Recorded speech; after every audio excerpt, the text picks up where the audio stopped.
di Kecamatan Perla, Kabupaten Aceh Timur terbengkalai. Pasar yang dibangun sejak tahun 2016 lalu hingga saat ini belum difungsikan.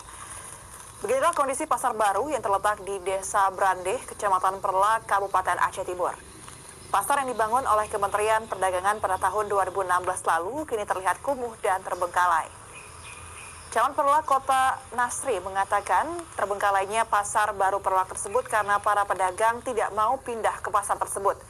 Selain itu sejumlah infrastruktur seperti MCK, tempat penampungan ikan, serta jalan di pasar baru tersebut belum memadai. Meski demikian, pihaknya akan berupaya untuk memfungsikan pasar baru tersebut dalam tahun ini. Infrastruktur belum memadai. Di antaranya jalan, paving block, dan musola.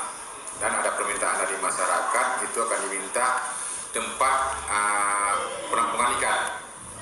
Jadi intinya mungkin insya Allah di tahun 2019 ini akan selesai. Pasca putusnya jembatan gantung penghubung antar desa di Kecamatan Pantai Cermen,